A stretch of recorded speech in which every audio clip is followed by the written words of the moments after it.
Kalau hari ini kita belum bisa menyiapkan pupuk lengkap, tapi pada saat yang sama kita membangun sebuah istana untuk presiden, di mana rasa keadilan kita? Oke?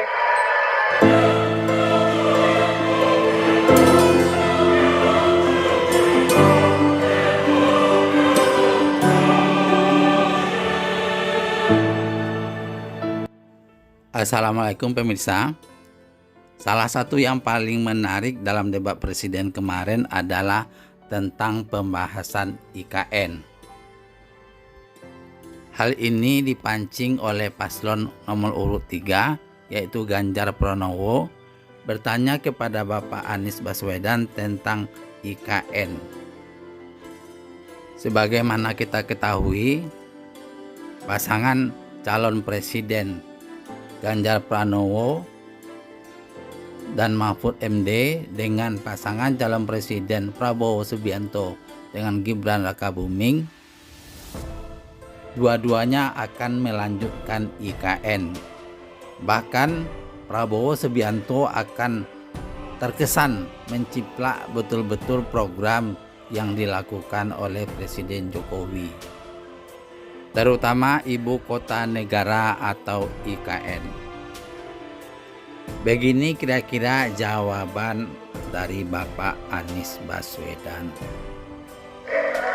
Jadi, ketika di Jakarta menghadapi masalah, maka masalah lingkungan hidup, masalah lalu lintas, kepadatan penduduk, ini harus diselesaikan. Ditinggalkan tidak kemudian membuat otomatis selesai. Justru ini yang harus dibereskan. Bapak Anies Baswedan punya waktu 2 menit untuk menjawab pertanyaan ini, dan beliau menjawabnya dengan mantap dan lugas. Pertama, masalah kendala keadaan di Jakarta, maka masalah itu harus diselesaikan, bukannya lari dari masalah.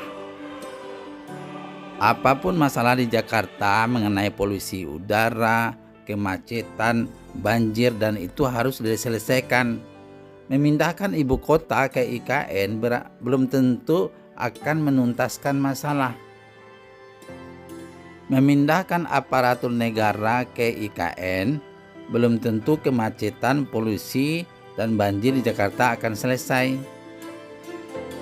Sementara untuk IKN sendiri, masih banyak hal-hal urgen yang bisa dilakukan oleh pemerintah, seperti pembangunan jembatan, jalan,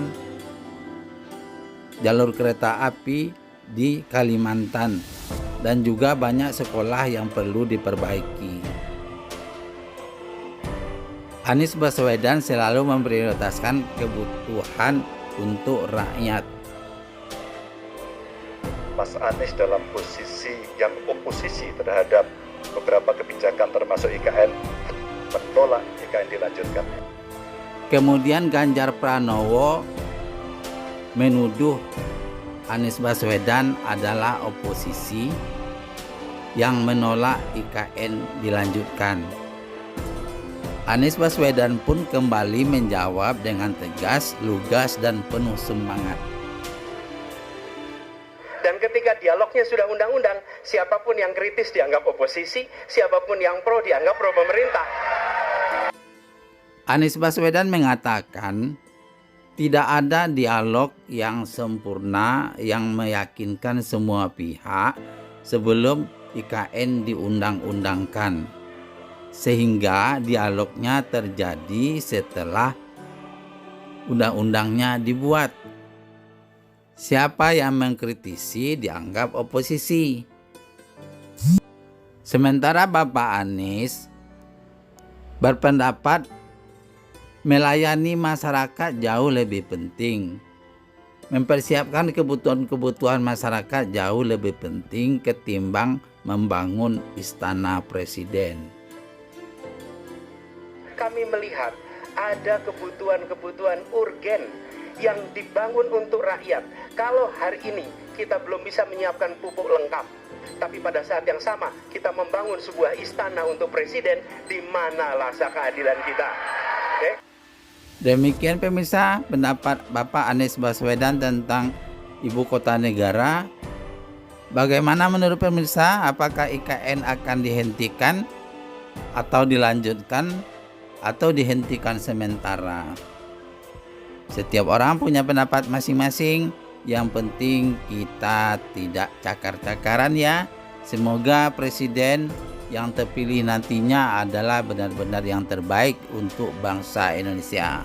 Silakan subscribe, share, dan komen. Wabillahi taufiq wal hidayah. Assalamualaikum warahmatullahi wabarakatuh.